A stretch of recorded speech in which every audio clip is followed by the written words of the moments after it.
الحمد لله وحده والصلاة والسلام على من لا نبي بعد أما بعد فإن خير الحديث كتاب الله وخير الهدي هدي محمد صلى الله عليه وسلم وشر الأمور محدثاتها وكل محدثة بدعة وكل بدعة ضلالة وكل ضلالة في النار فأعوذ بالله من الشيطان الرجيم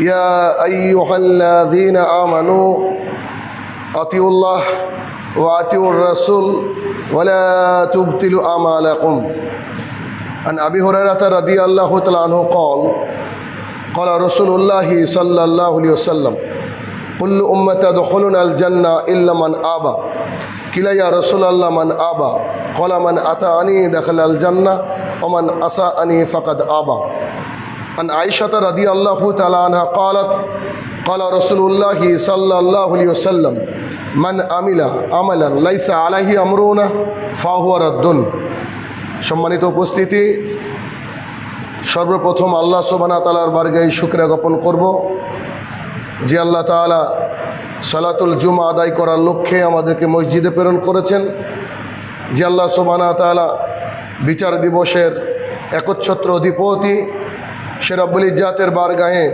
শুকরিয়া জ্ঞাপনার্থে আমরা বলি আলহামদুলিল্লাহ। অতঃপর সমগ্র মানব জাতির শিক্ষক, সমগ্র মানব জাতির পথপ্রদর্শক মুহাম্মদুর রাসূলুল্লাহ সাল্লাল্লাহু আলাইহি সাল্লামের ওপর শতকোটি সালাত ও সালাম বর্ষিত হোক, আমরা বলি আল্লাহুম্মা আমিন।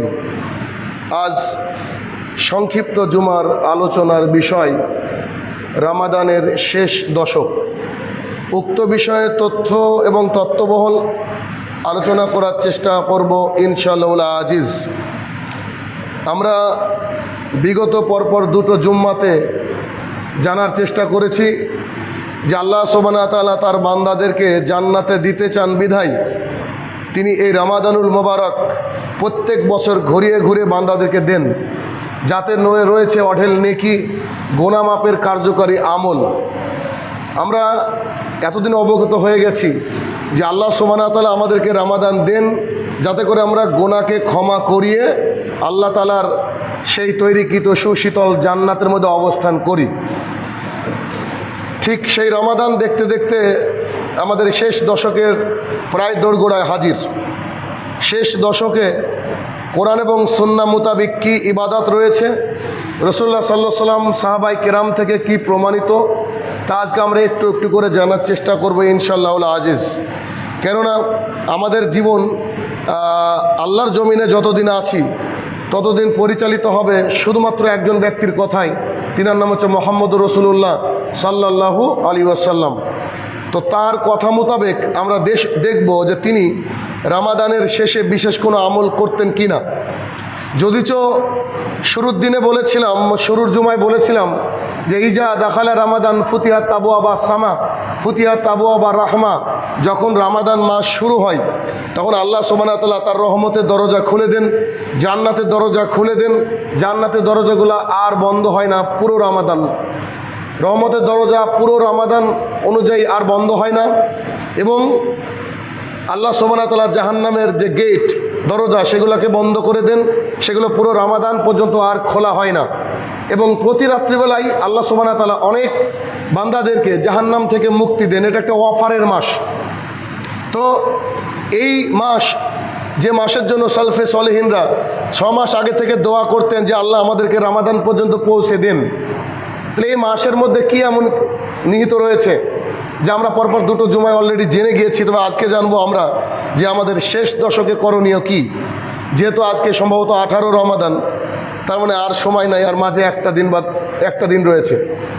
তো রাসূলুল্লাহ সাল্লাল্লাহু আলাইহি ওয়াসাল্লাম কী করতেন তা যদি আমরা জানার চেষ্টা করি, তার একটা আমল ছিল এতেকাফ। এতেকাফ এটা কি? এতেকাফ মানে হচ্ছে নিজেকে বেঁধে ফেলা। কেমন? পৃথিবীর সমস্ত ব্যস্ততা কোলাহল থেকে নিজেকে মুক্ত করে আল্লাহ সুবহানাহু ওয়া তাআলার খাস ইবাদতের জন্য যে সময় বের করা, তাকে বলা হয় এতেকাফ। আয়েশা রাদিয়াল্লাহু তাআলা আনহা বলেন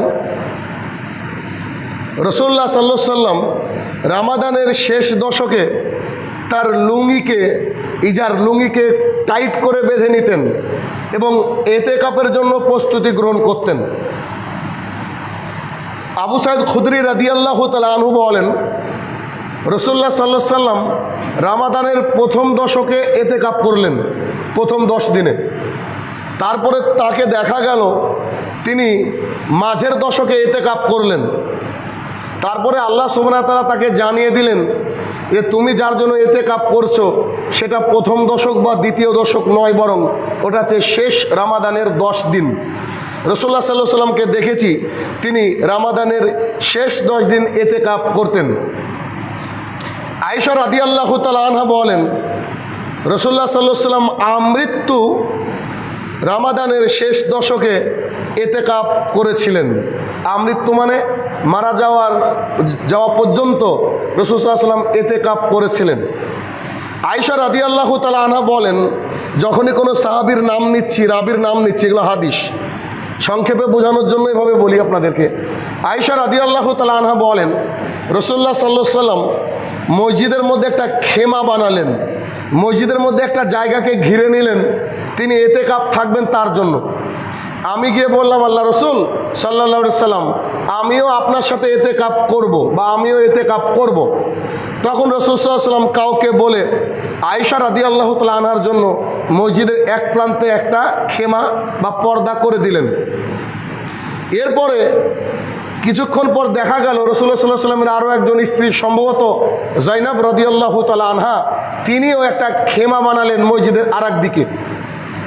এরপরে রাসূল সাল্লাল্লাহু আলাইহি সাল্লাম লক্ষ্য করে দেখলেন যে হাফসা রাদিয়াল্লাহু তাআলা আনহা, তার আরও একজন স্ত্রী, তিনি একটা খেমা বানালেন মসজিদের মধ্যে। রাসূলুল্লাহ সাল্লাল্লাহু আলাইহি সাল্লাম দৃশ্যকে দেখে বললেন, তোমরা কি শুরু করেছো? তোমরা কি এতেকাফ করতে চাও, নাকি একে অপরের দেখা দেখি বা সতিনে একটা কম্পিটিশন করে তোমরা এই ব্যবস্থা করছো? রাসূল সাল্লাল্লাহু আলাইহি সাল্লামের দৃশ্যটা খুব একটা ভালো লাগলো না, কারণ রাসূল সাল্লাল্লাহু আলাইহি সাল্লামের স্ত্রী কি করবেন না করবেন এটা তিনি জানেন আগে থেকে। রাসূল সাল্লাল্লাহু আলাইহি সাল্লাম ইতিকাফ করছেন, আয়েশা বললেন আমি করব, ঠিক আছে, কিন্তু একে একে সব স্ত্রীরা আসছে, আরও সব লোকজন এসে মসজিদের চারিদিকে ঘর বানিয়েছে, এটা কেমন? তখন রাসূল সাল্লাল্লাহু আলাইহি সাল্লাম সেই ঘরগুলোকে ভেঙে দিতে বললেন। শুধু আল্লাহ রাসূল সাল্লাল্লাহু আলাইহি সাল্লাম ইতিকাফ করলেন। আমি খালি হাদিস বলে যাচ্ছি, সামনে বলবো মানে একটু ডিটেলস। রাসূলুল্লাহ সাল্লাল্লাহু আলাইহি সাল্লাম রামাদানের শেষ দশকে ইতিকাফ করেছেন। রাসূল সাল্লাল্লাহু আলাইহি সাল্লামের স্ত্রীগণও রামাদানের শেষ দশকে ইতিকাফ করেছেন, তিনি মারা যাওয়ার পরেও ইতিকাফ করেছেন। ইতিকাফের 4 থেকে 5টা হাদিস থেকে আমরা বুঝতে পারলাম যে ইতিকাফ করতে হবে মসজিদে। সেটা যদি ওয়াক্তিয়া মসজিদ হয় হবে না, মসজিদ হতে হবে জুমার মসজিদ। কেননা ইতিকাফ যিনি করবেন তিনি মসজিদ থেকে বেরাতে পারেন না, তাই মসজিদের মধ্যে থাকতে গেলে তাকে জুমার নামাজ পড়তে হবে, আর 10 দিনে একবার জুমা আসবে, এই জন্য ইতিকাফ করতে হবে মসজিদে। রাসূলুল্লাহ সাল্লাল্লাহু আলাইহি সাল্লাম শেষ দশকে সারা জীবন ইতিকাফ করেছেন, তার বিবিগণও ইতিকাফ করেছেন। তবে আমাদের উপমহাদেশে প্রচলিত আছে যে মহিলারা বাড়িতে নিজের জায়নামাজে বসে ইতিকাফ করবে, কথা মিথ্যা। মহিলারা বাড়িতে ইতিকাফ করতে পাবে না। ইতিকাফ যদি একান্তই করতে হয় জুমার মসজিদে এসে করতে হবে। তবে আমাদের এখন ফিতনার জামানা, মহিলাদের ইতিকাফের প্রয়োজন নাই। যদি এমন কোনো পরিবেশ থাকে যেখানে ইতিকাফ করা যায় তাহলে করতে পারবে, যেমন মসজিদুল নববী, মসজিদুল হারাম, ওখানে লাখ লাখ মানুষ ইতিকাফ বসে, ওখানে কোনো রকমের কোনো খেমা ঘেরার দরকারই হয় না। মানে এত মানুষ, খেমা কাকে দিয়ে ঘিরবে? তার মানে এখান থেকে মাঝে থেকে একটা মাসালা বেড়ে গেল যে মহিলারা যে আমাদের এলাকায় মাঝে মাঝে দেখা যায় যে বাড়িতে বসে আছে ইতিকাফ করছে, এটা জায়েজ নয়। কারণ যদি জায়েজ হতো রাসূল সাল্লাল্লাহু আলাইহি সাল্লাম বলতেন, জাইনাব যাও তুমি ইতিকাফ করো বাড়িতে, হাফসা তুমি ইতিকাফ করো বাড়িতে, আয়েশা তোমাকে মসজিদ আসার দরকার নাই, তুমি বাড়িতে ইতিকাফ করো। তার মানে এখান থেকে এটা বেরোলো যে ইতিকাফ বাড়িতে হবে না, ইতিকাফ কোথায় হবে? একমাত্র জুমা মসজিদে। ইতিকাফ এটা কোনো আমল না, ইতিকাফ এটা কোনো আমল না। কেমন? ইতিকাফ মানে হচ্ছে নিজেকে বেঁধে ফেলা। সারা জীবন আমরা ব্যস্ত থাকি, এই 10 দিন খালি আল্লাহ তাআলার জন্য নিজেকে সময় বের করে ওই সালাত সিয়াম আর কোরআন তেলাওয়াত এইগুলাই করতে হবে, এটাই এতেকাপ।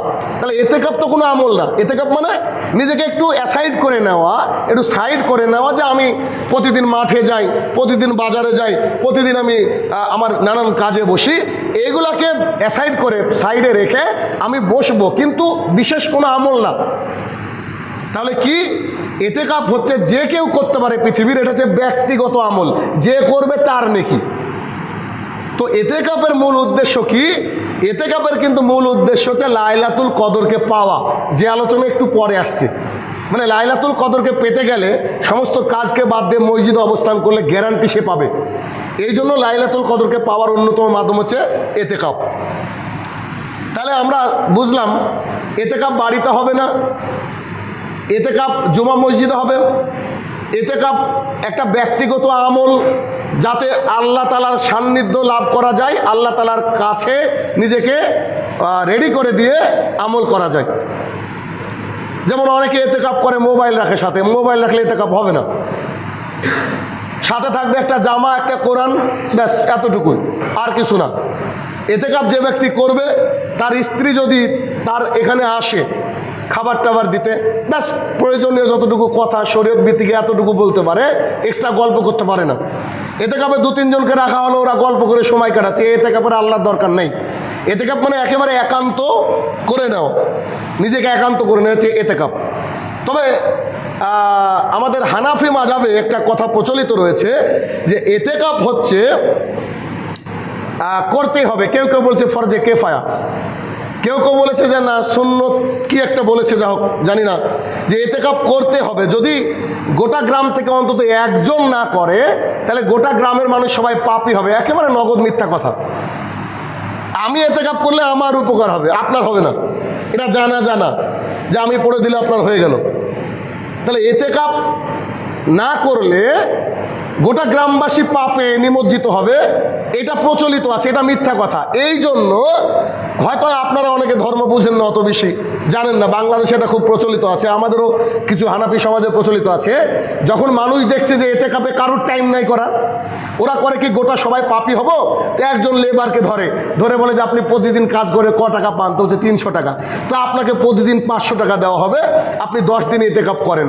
ওকে লেবার দিয়ে গ্রামের মানুষ টাকা তুলে ওকে টাকা দেয়, আর ও একটা মসজিদে খেমা বানিয়ে টাকার বদলে ইবাদত করে। এটা আমাদের হানাফি সমাজে প্রচলিত আছে, এটা হচ্ছে মিথ্যা কথা। এতেকাপ এটা হচ্ছে এতেকাপ হচ্ছে মিথ্যা কথা। এরকম করে এতেকাপ হবে না, কেননা ব্যক্তিগত আমল টাকা দিয়ে হয় না। বড় বড় ফকি বিদ্বানগণ বলছেন, কেউ হজ করতে যেতে পারছে না, অন্যজনকে টাকা দিলে সেই ব্যক্তি হজ করলে তার হজ হবে, এ কথা সত্য। কিন্তু যাকে টাকা দিচ্ছে 5 লাখ, সে ব্যক্তি যদি টাকার জন্য হজ করে, তাহলে কারোরই কবুল হবে না। খুব কঠিন জিনিস, টাকা দিয়ে ইবাদত হয় না। তাহলে এখানে বোঝা যাচ্ছে যে এতেকাপ হচ্ছে একটা ব্যক্তিগত আমল। এতেকাপ না করলে গোটা গ্রামবাসী পাপী হবে। তাই একজন রাস্তার একটা মানে লেবারকে ধরে এনে, ভিখারিকে ধরে এনে মসজিদে ঢুকে দিয়েছে, 2000 টাকা দিয়েছে, এই ধরনের এতেকাপ প্রয়োজন নাই। এতেকাপ হবে 10 দিন। আমরা দেখেছি নিজের চোখে যে আমাদের এই মসজিদে এতেকাপ হয় 1 দিন বা 2 দিন। কেন? যদি না করি তো পাপ হবে, তো তাই একটু করে নিই আর কি, একটু করি। এরকম একটু আমল ইসলামে নাই। এখন এতেকাপ সম্পর্কে আমি মনে হয় ক্লিয়ার করতে পারলাম আপনাদেরকে। এতেকাপ মানে আল্লাহর সাথে বেঁধে ফেলা, পৃথিবীর কোনো কার্যক্রম তার থাকবে না, সাথে থাকবে কোরআন, গায়ে থাকবে জামা, ব্যাস এতটুকু। আপনি কোরআন তেলাওয়াত করেন, আল্লাহর জিকির আজগার করেন, কোরআন তেলাওয়াত করেন, আল্লাহর জিকির আজগার করেন, এটা হচ্ছে এতেকাপ। এই সময় রাত্রি জাগরণ করবেন, স্বাভাবিক, এটা হচ্ছে এতেকাপ। তো এতেকাপ যার ইচ্ছা সে যে মানে মসজিদে করতে পারে, এটা হতে হবে জুমা মসজিদ। তার প্রয়োজনে যদি মসজিদে বাথরুম পায়খানা না থাকে, তার বাড়িতে যেতে পারে, বাড়িতে গিয়ে বাথরুম পায়খানা করে গোসল করে চলে আসবে, ব্যাস এতটুকুই, এর বেশি না। যদিও বেশিরভাগ আলেম বলছে বাইরে না যাওয়াই উত্তম। এটা হচ্ছে এতেকাপ। এতেকাপে কোনো ব্যক্তি যদি মনে করে আমি এতেকাপে ঢুকবো, তাহলে কখন ঢুকতে হবে? এতেকাপে ঢোকার সময় হচ্ছে 20টা রামাদান আমাদের দেশে যেদিন হবে, 20টা রামাদান মানে 21-এর রাত্রি। আমাদের রাত চেঞ্জ হয় রাত 12টার পর, আর আরবি হিসাবে রাত চেঞ্জ হয় সন্ধ্যার পর, মাগরিবের পর। তাহলে 21টা রামাদানের রাত্রিতে ফজরে মসজিদে ঢুকতে হবে। কেউ বলেছে মাগরিবে ঢুকলো, ফজর পর্যন্ত থাকলো, এত দূর ঠিক আছে। তবে একেবারে সহি হাদিস দ্বারা সাব্যস্ত, কেউ যদি মনে করে আমি ইতেকাপে ঢুকবো, সে কখন ঢুকবে? 20 রামাদানের রাত্রে, অর্থাৎ 21 রামাদানের ভোরে ফজরে যখন ভাত খেয়ে আসবে বাড়ি থেকে, সাহারি খেলো, সাহুর করার পরে এসে ঢুকে গেল, আর বেরাবে না। কখন বেরাবে? দুজন মানুষ যদি বাইরে থেকে এসে সাক্ষী দেয় চাঁদ উঠেছে, এখন ঈদ, ওই ঈদের চাঁদের খবর পেয়ে সে এতেকাপ থেকে বেরাবে। এ হচ্ছে এতেকাপ, এটা হচ্ছে এতেকাপ। তো এতেকাপটা কি তাহলে? সুন্নাত, ফরজ, ওয়াজিব নাকি? ফরজ নয়, ওয়াজিবও নয়। এতেকাপ হচ্ছে সুন্নাত। যেমন করে আপনারা অনেকে সুন্নাত না পড়ে চলে যান, সারা জীবন যদি এতেকাপ না করেন একটুও পাপ হবে না। সারা জীবন যদি করেন তার থেকে কতটা নেকি নিতে পারেন এটা আপনার ব্যাপার। তাহলে রামাদানের শেষ দশকের অন্যতম একটা আমল, আমল নয়, আমল বলতে গেলে ভুল হবে, যার মাধ্যমে আল্লাহ তালাকে বেশি ডাকা যায়, আল্লাহ তালার কাছে হওয়া যায়, আল্লাহ তালার অন্যান্য জিকির আজগারগুলো ফ্রি করা যায়, সেই অন্যতম একটা মাধ্যম হচ্ছে এতেকাপ। আশা করছি এতেকাপের ব্যাপারে একেবারে ক্লিয়ার হয়েছে। এরপরে পরের বিষয় হচ্ছে রামাদানের শেষ দশকে হচ্ছে লাইলাতুল কদর। এই মূলত লাইলাতুল কদরকে পাওয়ার জন্য এতেকাপ। কেন? মানুষ ব্যস্ত হয়ে যেতে পারে। যেমন আপনারা শুরুতে অনেকে তারাবি পড়লেন, এখনও অনেকে পড়েন না, তো মানুষের শরীরটা এরকম হতে পারে যে ভালো লাগছে না, তারাবি পড়লাম না। শেষ দশকে যদি এরকম একটা মিস হয়ে যায় তাহলে আপনার লাইফ মিস। কোনো কোনো বিদ্বানগণ বলছে যে রামাজান মাস আসলো আর মানুষ লাইলাতুল কদর পেল না, ওর চেয়ে কপাল পোড়া আল্লাহর জমিনে নাই। আল্লাহর জমিনে ওর মতো কপাল পোড়া নাই। আচ্ছা, আমরা সূরা কদর আমরা সবাই জানি, সূরা সবারই মুখস্থ। কোরআনুল কারীমে 114টা সূরার মধ্যে 97 নম্বর সূরার নাম হচ্ছে কদর। আমরা জানি ওই সূরাল কদরের মধ্যে আল্লাহ তাআলা বলে দিয়েছে যে শেষের 10 রাত্রি কেন বিখ্যাত, কি কারণে। আল্লাহ সুবহানাহু ওয়া তাআলা বলছেন, ইন্না আনজালনাহু ফি লাইলাতিল কদর। হে মুহাম্মদ সাল্লাল্লাহু আলাইহি ওয়াসাল্লাম, তুমি কি জানো লাইলাতুল কদর কি? আল্লাহ তাআলা জিজ্ঞাসা করছে, তুমি কি জানো? আল্লাহ সুবহানাহু ওয়া তাআলা বলছে, হে মুহাম্মদ সাল্লাল্লাহু আলাইহি ওয়াসাল্লাম, লাইলাতুল কদর কি জানো? লাইলাতুল কদর হচ্ছে যে রাতে আমি আল্লাহ সুবহানাহু ওয়া তাআলা এই কোরআনকে নাজিল করেছি। ইন্না আনজালনাহু ফি লাইলাতিল কদর, আমি এই মহামান্বিত, লাইলাতুল কদর হচ্ছে মহামান্বিত রাত, মহামান্বিত সবচেয়ে পবিত্রতম রাত, মহামান্বিত রাতে আমি কি করেছি? এই কোরআনটাকে নাজিল করেছি। তাহলে কোরআন নাজিল যে রাত্রিতে হয়েছে ওই রাত্রিটা কি ছিল? লাইলাতুল কদরের রাত্রি। ওই রাত্রিটা শবে বরাতের রাত্রি ছিল না। যারা বলে শবে বরাতের রাত্রি এরা মিথ্যুক। তাহলে ইন্না আনজালনাহু ফি লাইলাতিল কদর ওয়া মা আদরাকা মা লাইলাতুল কদর। ও মুহাম্মদ সাল্লাল্লাহু আলাইহি ওয়াসাল্লাম, তুমি কি জানো লাইলাতুল কদর কি? দেখেন আল্লাহ তাআলা এটাকে প্রয়োজনটাকে বাড়ানোর জন্য, গুরুত্বকে দেওয়ার জন্য আল্লাহ সুবহানাহু ওয়া তাআলা বলছে, আমি লাইলাতুল কদরের রাত্রিতে মহামান্বিত গ্রন্থ এ আল কোরআন, মহাসম্মানিত রাত্রি আমি নাজিল করেছি। আমি কি তোমাকে বলবো যে লাইলাতুল কদর কি? তুমি কি জানো যে লাইলাতুল কদর কি? ইন্না আনজালনাহু ফি লাইলাতিল কদর ওয়া মা আদরাকা মা লাইলাতুল কদর লাইলাতুল কদরি খায়রুম মিন আলফি শাহর। এই লাইলাতুল কদর হচ্ছে 1000 মাসের চেয়ে উত্তম। 1000 মাস কে বাঁচবে? পৃথিবীতে জানি না কেউ বাঁচে কিনা, বাঁচে হয়তো কিছু মানুষ। লাইলাতুল কদর হচ্ছে 1000 মাসের চেয়ে উত্তম। 1000 মাসকে যদি আপনি ভাগ করেন এই আপনার দিয়ে, মাস দিয়ে, তাহলে 83 বছর 4 মাস এর চেয়ে উত্তম। ইন্না আনজালনাহু ফি লাইলাতুল কদর ওয়া মা আদরাকা মা লাইলাতুল কদর লাইলাতুল কদরি খায়রুম মিন আলফি শাহর তানাজ্জালুল মালাইকাতু ওয়া রূহ। ওই রাত্রিবেলায় আল্লাহ তাআলা মালাইকা ফেরেশতাদেরকে নাজিল করেন। ওয়া রূহ, রূহ মানে হচ্ছে জিবরাইল আলাইহিস সালাম। রূহ কিন্তু এমনি রূহ না, মানুষের আত্মা না। রূহকে বলা হয় রুহুল আমিনও বলা হয়েছে আপনার সম্মানিত ফেরেশতাকে, ফেরেশতাদের যিনি সর্দার। মালাইকাতু ওয়া রূহ, আমি তাদেরকে নাজিল করে দিই। আল্লাহ সুবহানাহু ওয়া তাআলা বলছে এই সম্মানিত রাতে আমি ফেরেশতাকে এবং ফেরেশতার যে সর্দার, মানে খাস করে ওকে বলা হচ্ছে ফেরেশতা প্লাস ফেরেশতার সর্দার। যেমন কোরআনের সূরা এবং সূরার ফাতিহাকে বলা হয় উম্মুল কোরআন, কোরআনের মা।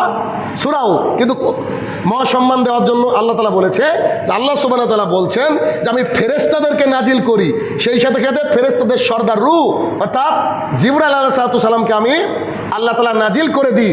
তারপর আল্লাহ সুবহানাহু ওয়া তাআলা বলছেন আমি তাদেরকে নাজিল করে দিই, কিছু কাজ দিয়ে দিই, তারা সেই কাজ আল্লাহর জমিনে কি আল্লাহর নিয়ম অনুযায়ী আল্লাহ যেমন করে আদেশ করে তেমন করে তারা সমস্ত কাজ নিয়ে আল্লাহর জমিনে ছড়িয়ে পড়ে।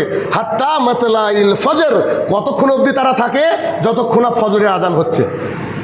ফজর পর্যন্ত এই রাতটা থাকে মহাসম্মানিত। এই রাতের মধ্যে কোরআন নাজিল হয়েছে, এই রাতের মধ্যে জিবরাইল আলাইহিস সালাম এবং ফেরেশতা আল্লাহ তাআলা নাজিল করে দেন। এই রাত্রে 1 বছর আমাদের ভাগ্য সামনে কি হবে আল্লাহ তাআলা এই রাত্রিবেলায় বন্টন করেন ফেরেশতার মাধ্যমে। তাহলে ঘুমিয়ে থাকলে কি পাবেন এবার বুঝেন। ঘুমিয়ে থাকলে আপনার ভাগ্যে যা আছে তাই হবে নাকি, এটাই ব্যাপার। তাহলে এ হচ্ছে লাইলাতুল কদর, মানে সূরা কদরের আংশিকভাবে আপনাকে একটু বোঝানোর চেষ্টা করলাম। তাহলে এই 83 বছর 4 মাস যে ইবাদত করলে যত নেকি, তার চেয়ে বেশি নেকি 1 রাতের ইবাদতে, মাত্র 1 রাত। এবার এই 1 রাতে আমাদেরকে ইবাদত করতে হবে। কেমন করে করতে হবে সেটা আমাদেরকে বুঝতে হবে যে রাসূল সাল্লাল্লাহু আলাইহি ওয়াসাল্লাম কেন নিজেকে ইতিকাফের মধ্যে নিমজ্জিত করে দিলেন, যাতে করে তাকে কেউ ডিস্টার্ব না করে, আর এই রাত্রিগুলো যেন তিনি ভালো করে জাগরণ করতে পারেন, রাত্রিগুলো জাগরণ করতে পারেন ভালো করে, তার জন্য তিনি নিজেকে নিয়োজিত করে দিলেন আল্লাহ সুবহানাহু ওয়া তাআলার সান্নিধ্যে। আচ্ছা, এখন এই লাইলাতুল কদর মহাসম্মানিত রাত, যেখানে আমাদের 1 বছরের ভাগ্য বন্টন হয়, যে রাতে একটা রাত ইবাদত করলে 83 বছর 4 মাস লাগাতার ইবাদত করে যত নাকি তার চেয়ে বেশি নাকি। এই মাসের মধ্যে এই যে দিন শেষের 10 দিন, এই 10 দিনের মধ্যে আল্লাহ রাসূল সাল্লাল্লাহু আলাইহি ওয়াসাল্লাম তালাশ করতে বলেছেন। কি বলেছেন? আয়েশা রাদিয়াল্লাহু তাআলা আনহা বলেন রাসূলুল্লাহ সাল্লাল্লাহু আলাইহি ওয়াসাল্লাম বলেছেন যে তোমরা রামাদানের শেষ 10 দিনে লাইলাতুল কদর তলাশ করো, খুঁজো। আরও একটা হাদিসে রাসূলুল্লাহ সাল্লাল্লাহু আলাইহি ওয়াসাল্লাম বলেছেন যে তোমরা রমজান মাসের শেষ দশকের বেজর রাত্রিতে তোমরা লাইলাতুল কদর খুঁজো, বেজর রাত্রিতে।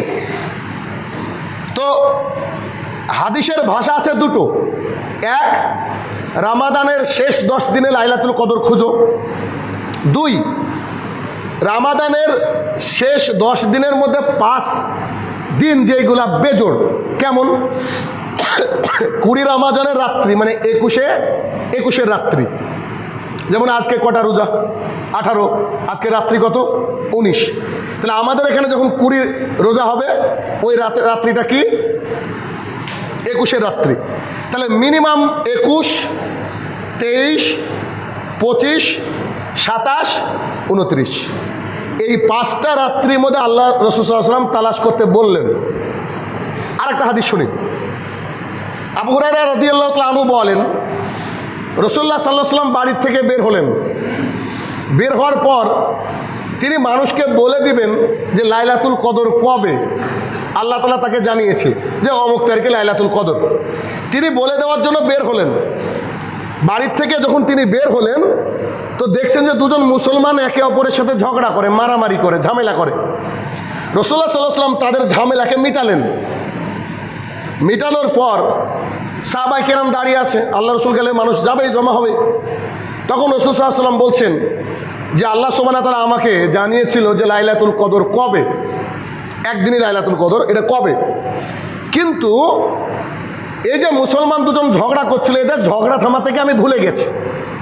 অতএব লাইলাতুল কদর কবে এটা আমি মুহাম্মদ সাল্লাল্লাহু আলাইহি ওয়াসাল্লাম আর জানি না। তবে তোমরা লাইলাতুল কদর পেতে হলে রমাদানের শেষ 10 রাত্রিতে লাইলাতুল কদর খুঁজো।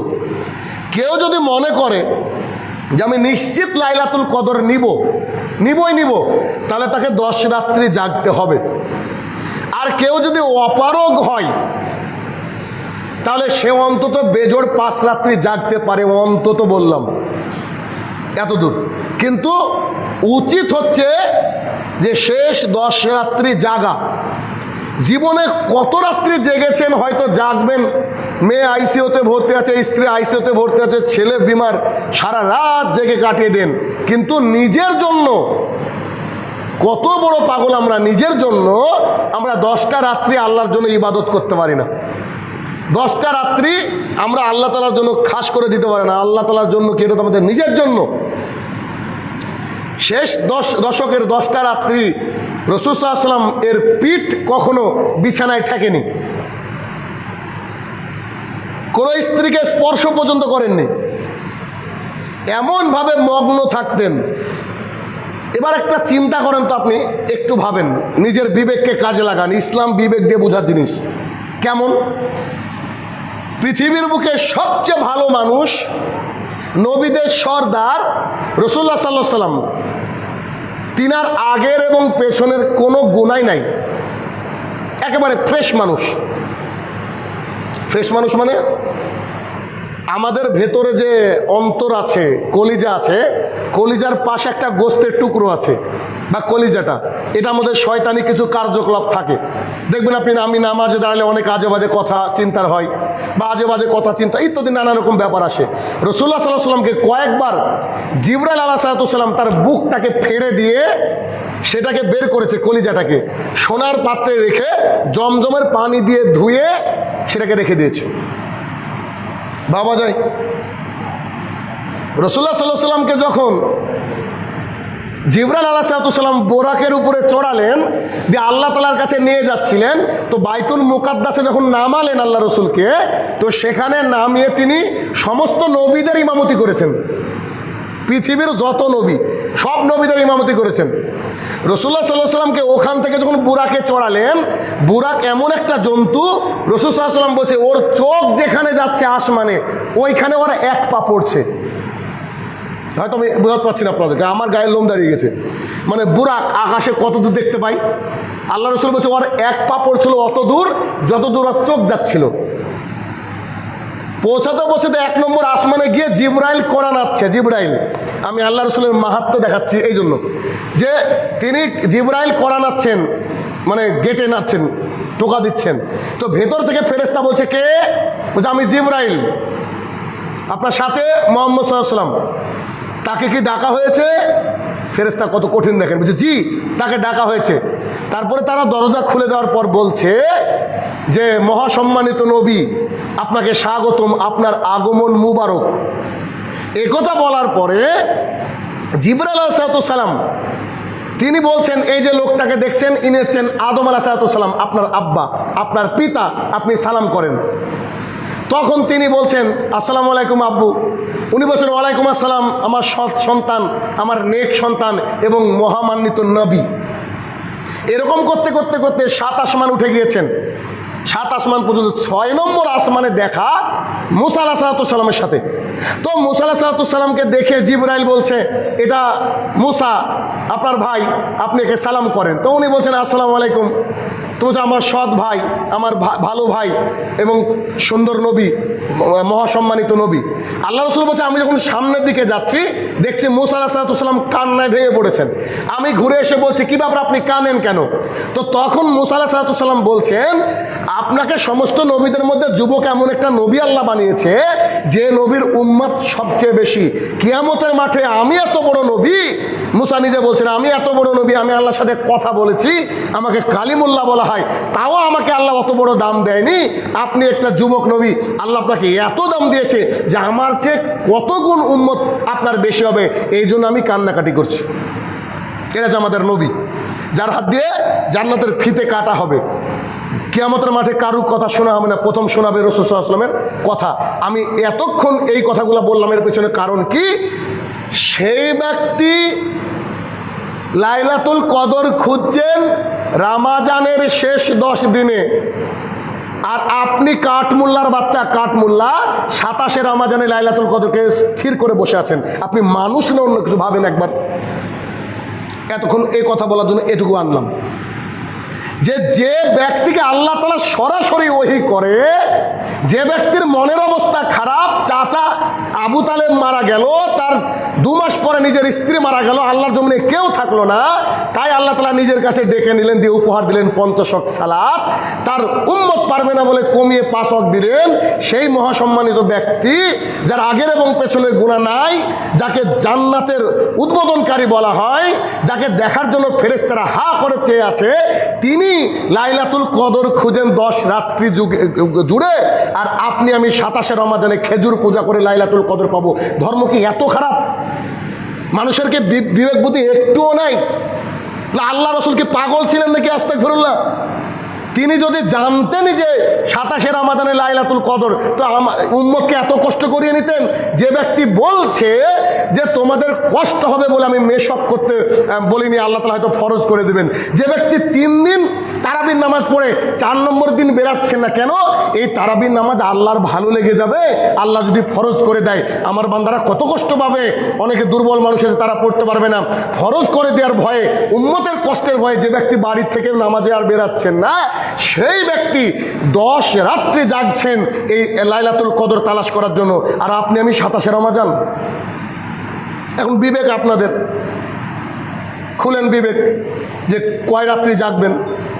আমি তো মনে করি যে 5 রাত্রি নয়, 10 রাত্রি জাগা উচিত মানুষকে। কেননা কোনো বিদ্বানগণ বলছেন যে বেজর রাত্রিতে নাও হতে পারে, তবে নাও হতে পারে, এটা আল্লাহ তাআলা জানে, কিন্তু আল্লাহ রসুল বলেছেন মানে হতে পারে, এটা একটা চান্স বেশি, এটা একটা ব্যাপার।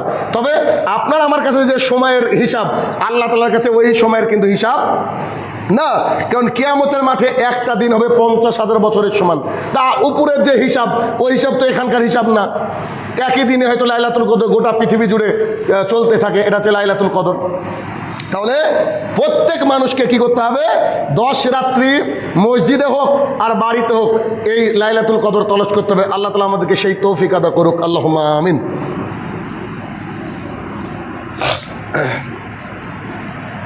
আলহামদুলিল্লাহ ওয়াহদা ওয়াসসালাতু ওয়াসসালামু আলা মান লা নাবিয়্যা বা'দা, আম্মা বাদ। আলোচনা হচ্ছে লাইলাতুল কদর। দেখেন, আল্লাহ সুবহানাহু ওয়া তাআলা যেমন চান তার বান্দারা জান্নাতে যাক, রাসূল সাল্লাল্লাহু আলাইহি ওয়াসাল্লাম চান তার উম্মত লাইলাতুল কদর পাক। কেন? আমাদের মসজিদে তো খুব কম সদস্য আমরা না। যেদিন থেকে মসজিদ স্থাপন করা হয়েছে 2019 সাল, 2019 সাল থেকে আজকে পর্যন্ত প্রত্যেক রমাদানে এই বক্তৃতা গেলাই দিই। কেন? মানুষ যদি মেনে নিত আমার একটা কথা শুনে, তাহলে তো এই বক্তৃতা দেওয়ার দরকার ছিল না। আরও অনেক বক্তৃতা আছে আপনাদেরকে শোনানো, প্রত্যেক রমাদানে এই কথাগুলো বলা হয়। কেন আপনারা মানেন না তাই?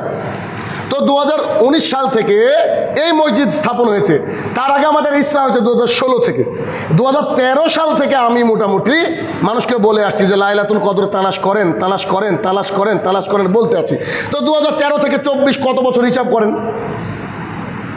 আমি তো জাগি, আমি তো চেষ্টা করি যতটুকু পারি। তা আপনাদেরকে বলার পরেও আপনারা জাগেন না, তার মানে বুঝতে হবে যে আপনাকে হয়তো আমি বোঝাতে পারিনি, আমি অক্ষম।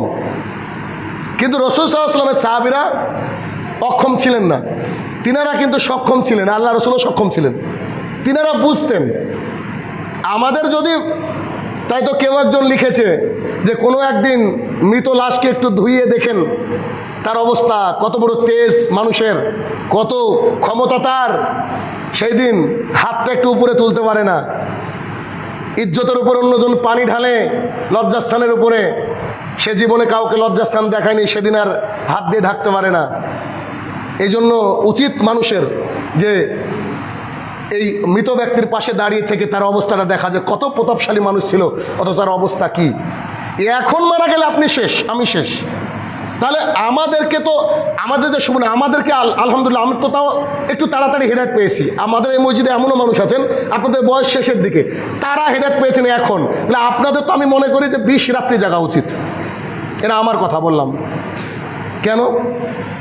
খালি রাত্রে জেগে কানা উচিত আপনাদেরকে। আপনাদের সময় নাই, হয়তো আমাদেরও সময় নাই, জানি না কদিন আল্লাহ বাঁচিয়ে রাখবে। এই রমাদান মাসে যদি গুনাহকে ক্ষমা না করাতে পারলাম, একটা লাইলাতুল কদর না পেলাম, তাহলে কি আমরা হয়তো কেউ 80 বছর বাঁচবো না। কিন্তু আমরা যদি মাত্র 2টো লাইলাতুল কদর পাই, বা 3টে, কেউ যদি 5টা পাই লাইলাতুল কদর, তাহলে 83 বছর 5 মাস ইন্টু 5 হিসাব করেন কত বছরের আপনি ইবাদত করবেন। তাহলে আপনাকে আমাকে তো বোঝাতে সক্ষম। এই জন্য রাসূল সাল্লাল্লাহু আলাইহি ওয়াসাল্লাম তার বান্দাদের জন্য আরও সহজ করে দিয়েছেন যে আমার বান্দারা যে কোনো মূল্যে অন্তত লাইলাতুল কদর পাক, 10 রাত্রি জাগতে হবে। আল্লাহ রাসূল জানেন যে সবাই মানবে না কথা। রাসূল সাল্লাল্লাহু আলাইহি ওয়াসাল্লাম বলছে বেজোড় 5 রাত্রিতে জাগো, বেজোড় 5 রাত্রি। এখন আপনি আমি বলতে পারি আমাদের কাজ আছে, রাত্রি জাগলে সকালবেলায় মাঠে যেতে হবে, আমাদের কাজ আছে, আমাদেরকে অমুক জায়গায় যেতে হবে, আমাদের কাজ আছে, অমুক জায়গায় যেতে হবে। আপনি মরলে কারোর কাজ থাকবে না, না আপনি মরলে সবারই কাজ থাকবে, আপনার কাজ থাকবে না। যতই রুটিন করেন না কেন, আপনার কোনো রুটিনে মূল্য নাই। তাহলে কি আল্লাহ রাসূল প্রথমে বললেন 10 রাত্রি জাগো, পরে বলছেন আচ্ছা কষ্ট হচ্ছে বেজোড় 5 রাত্রি জাগো। আল্লাহ রাসূল সাল্লাল্লাহু আলাইহি ওয়াসাল্লাম তারপরে বিভিন্ন হাদিস থেকে পাওয়া যায় যে লাইলাতুল কদর যে রাত্রিবেলায় হবে ওই রাত্রিবেলার কিছু নিশানি আমাদেরকে বলে দিয়েছেন, হাদিস দ্বারা সাব্যস্ত সহি কিছু হাদিস। সেটা কি? বুখারী, মুসলিম, তাবারানী, বেশ কয়েকটা, তিরমিজির কয়েকটা হাদিস সমন্বয়ে বলি যে রাত্রিটা লাইলাতুল কদর, এটা হচ্ছে আইসিইউর পেশেন্ট, আইসিইউ বুঝেন তো, শেষ, ও মারা যাবে এমন অবস্থা, মুখে অক্সিজেন দেওয়া আছে। তারাও যদি মনে করেন যে পারলেন না, আমার কথায় গুরুত্ব দিলেন না, আল্লাহ রাসূলের কথাকে গুরুত্ব দিলেন না, তারাও যদি মনে করেন যে রাত্রিটা জাগবেন, তো চেষ্টা করিয়ে দেখেন একবার, অন্তত আমার এই কথাগুলো মনে রেখে শেষে একবার স্টেজে মারার চেষ্টা করেন। স্টেজে মারা পাবলিক তোমরা অনেকে, তো দেখেন এই রাত্রিটার পুরোপুরি অন্ধকার হবে না, এই রাত্রিটা আলো ছায়া থাকবে। 2, এই রাত্রিবেলায় চাঁদটা এত ঝকঝক করবে, পাশের তারাগুলাকে মনে হবে যে চাঁদের আলোতে খেয়ে নিচ্ছে। তারা তো অনেক সময় উজ্জ্বল হয়, কিন্তু চাঁদের আলোটা এত উজ্জ্বল হবে যে তারাগুলাকে মনে হবে খেয়ে নিচ্ছে। 3, এই রাত্রিবেলা একটা হাওয়া বইবে, মৃদুমন্দ হাওয়া, খুব শীত হবে না, খুব গরম হবে না, খুব শীত হবে না, খুব গরম হবে না। 4, এই রাত্রিবেলায় হালকা বৃষ্টি হতে পারে, কারণ রাসূল সাল্লাল্লাহু আলাইহি ওয়াসাল্লাম কাদা পানির উপরে সেজদা করেছিলেন, হালকা বৃষ্টি হতে পারে। 5, এই রাত্রিবেলায় সকালবেলায় যখন সূর্য উঠবে কিন্তু সূর্যের তেজ থাকবে না, চাঁদের মতো একদম ঝকঝক ঝকঝক করবে সূর্যকে, কিন্তু সূর্যের দিকে তাকানো যাবে, চোখে আলো লাগবে না। আর কেউ বলেছেন যে এই রাত্রিবেলায় ইবাদত করতে খুব মজা লাগবে, মানে নামাজ পড়লে মনে হবে যে নামাজ পড়ছি, ভালো লাগবে আর কি, আনন্দ লাগবে। এইটা হচ্ছে আলামত। এই কোনো দিনের মধ্যে যদি পান সামনে 10 দিনের মধ্যে, অন্তত এই দিনটা বাড়িতে হোক আর যেখানে হোক মিস করেন না। এখন লাইলাতুল কদর পেয়ে গেলেন, কি করবেন? লাইলাতুল কদর পেয়ে যদি যান, আয়েশা রাদিয়াল্লাহু তাআলা আনহা বলেন, রাসূলুল্লাহ সাল্লাল্লাহু আলাইহি ওয়াসাল্লাম বলেছেন, না আয়েশা রাদিয়াল্লাহু তাআলা আনহা বলেন যে আমি মুহাম্মদ সাল্লাল্লাহু আলাইহি ওয়াসাল্লামকে জিজ্ঞাসা করলাম, আচ্ছা আমি যদি লাইলাতুল কদর বুঝতে পারি যে আজকে লাইলাতুল কদর, তাহলে কি করব? তখন আয়েশা রাদিয়াল্লাহু তাআলা আনহাকে রাসূল সাল্লাল্লাহু আলাইহি ওয়াসাল্লাম বললেন যে তুমি এই দোয়াটা পড়বা, আল্লাহুম্মা ইন্নাকা আফুউন তুহিব্বুল আফওয়া ফাফু আন্নি। যদি না পারেন ছেলের কাছ থেকে কাগজে লিখে নেবেন, ছোট্ট বাংলায়, আল্লাহুম্মা ইন্নাকা আফুউন তুহিব্বুল আফওয়া ফাফু আন্নি, এটা লিখে নিতে হবে, লিখে নিয়ে পড়তে হবে। তো কি করে রাত্রি জাগরণ করবেন? যদি বাড়িতে থাকেন, এশার নামাজ পড়ে বাড়িতে চলে যান, তারপরে বিছানায় না শুয়ে জিকির আজগার করতে থাকেন। কি করবেন? আস্তাগফিরুল্লাহ, আলহামদুলিল্লাহ, সুবহানাল্লাহ, আর আল্লাহুম্মা ইন্নাকা আফুউন তুহিব্বুল আফওয়া ফাফু আন্নি। যতক্ষণ আপনি মানে আপনাকে পুরো রাত্রি জাগতে হবে, যতক্ষণ এমনি ফ্রি থাকবেন এই জিকির পড়েন। এবার রাত্রি হয়তো 10টা 11টা বাজলো, আল্লাহু আকবার, দাঁড়িয়ে পড়লেন, সূরা ফাতিহা পড়লেন, তারপরে যতগুলা সূরা জানেন 100 বার রিপিট করেন, নাহলে কুল হু আল্লাহু আহাদ জানেন 1,00,000 বার পড়েন। এটা কথার কথা, আপনি যতবার খুশি পড়েন। পড়তে হাঁটু আর পাচ্ছে না, পা একদম থরথর করে কাঁপছে, এবার রুকুতে যান, রুকুতে সুবহানা রাব্বিয়াল আযীম, সুবহান কুদ্দুসুল মালাইকাতু রু, যতটুকু জানেন পড়তে থাকেন। এবার কোমর আর পাচ্ছে না, উঠে দাঁড়ান, দাঁড়িয়ে থাকেন, এমনি দাঁড়িয়ে যা বলতে হয় বলার পরে দাঁড়িয়ে থাকেন, দাঁড়িয়ে আছেন, দাঁড়ান না 10 মিনিট, কী হলো? তারপরে চলে যান সেজদায় গিয়ে সুবহানা রাব্বিয়াল আলা অথবা সুবহান কুদ্দুসুল মালাইকাতু রু, এভাবে পড়তে থাকেন, যতক্ষণ খুশি। একটা সেজদা হলো, তারপর আবার দ্বিতীয়, এরকম করতে সারা রাত্রি কাটিয়ে দেন। ফজরের আধ ঘন্টা আগে ছেড়ে দেন, সাহুর করে নেন, খাবার খেয়ে নেন, খাবার খেয়ে এই মসজিদে আসেন, ফজরের নামাজ পড়েন, তারপরে বাড়ি থেকে ঘুম লাগান, যা খুশি, এবার আপনার ব্যাপার। এটা হচ্ছে জাগা। যদি এরকমভাবে আমরা জাগতে পারি কোনো রকমের কোনো গল্প গুজব, কোনো রকমের কোনো নাটক দেখা, কোনো রকমের কোনো গান বাজনা, বা ওই যে কি অনেকে আবার এসে মোবাইলে গজল চালিয়ে দেয় বা মোবাইলে ওয়াজ চালিয়ে দেয় না, এগুলো চলবে না। এটা ইবাদতের জন্য, আল্লাহর ইবাদতের জন্য মশগুল থাকতে হবে। আর যদি মনে করেন আশপাশের মানুষ যে আমাদের মসজিদে জাগবেন, এবার আমি সিদ্ধান্ত নিয়েছি যে আমরা ঈশান নামাজ পড়ে বাড়িতে যাব। বাড়িতে যাওয়ার পরে খাওয়া দাওয়া ইত্যাদি করলাম, এখানে চলে আসবো 10:30 অথবা 11টায় আমাদের নামাজ শুরু হবে। 11টার সময় 2 রাকাত পড়বো 1 ঘন্টা ইনশাল্লাহ, এই টার্গেট নিয়েছে এবার। অথবা যদি যা পারবো আমরা, যতক্ষণ আমাদের শরীরে কুলাই অতক্ষণ পড়বো, পরে আধা ঘন্টা খালি জিকির, 1 ঘন্টা জিকির হবে। এরকম করতে করতে 3টে 3:30 পর্যন্ত পড়বো ইনশাল্লাহ। 3:30 পর্যন্ত পড়ে যাদের কাছে বাড়ি চলে যাবে, 3টে অবধি পড়ে চলে যাবে, বিতির পড়ে চলে যাবে। এবার বাড়িতে গিয়ে খেয়ে দিয়ে এসে আবার মসজিদে জামাত প্রয়োজন হলে কমিয়ে দেবো, আজানের 5 মিনিট 10 মিনিট পর জামাত দেবো দরকার হয়। তারপরে আমরা ফজরের নামাজ আদায় করে যে যার মতো করে এবার আপনি ঘুমাবেন না করে কী করেন আপনার ব্যাপার। কিন্তু এবারের টার্গেট, কারণ সামনের রমাজান আমি পাবো, এটা কে বলতে পারবে? পৃথিবীর কেউ বলতে পারবে না যে সামনের রমাজান অবধি পৌঁছাবো।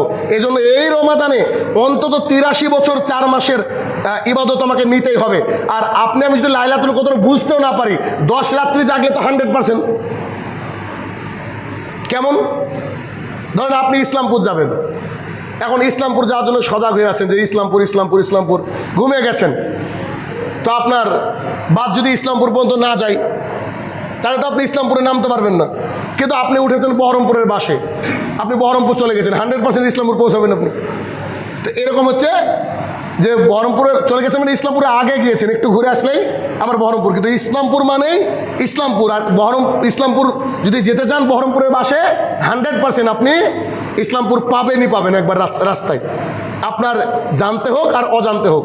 তাহলে আমাদেরকে টার্গেট করতে হবে কি, যে রাত্রিবেলায় আমরা ইবাদত করবো ইনশাল্লাহ। আমাদের ইসরাতেও জাগা হবে, এখানেও জাগবো আমরা। যদি কেউ না জাগে তো আমি একা আসি, বাড়িতে হোক আর এখানে হোক, টেনশন নেই, আমি রেডি। কেননা আমি অনেক পাপী মানুষ, তো আমার পাপগুলাকে ক্ষমা করো তুমি। এখন আপনাদের নেকি আছে অনেক, আপনারা বাড়িতে থাকবেন, এটা আপনার ব্যাপার। রাত্রে আমরা এভাবে জাগবো, আল্লাহ তাআলা সেই তৌফিক আদা করুক, আল্লাহুম্মা আমিন। এবং আমাদের মধ্যে মানে এই টার্গেট নিতে হবে যে এই রমাজান আমরা ক্ষমা নিবই। কারণ রমাজান শুরুতে বলেছিলাম, নামাজ মানে যে পুড়িয়ে ফেলা। কি পুড়িয়ে ফেলা? আমার পাপকে পুড়িয়ে ফেলা, একেবারে ফ্রেশ হতে হবে।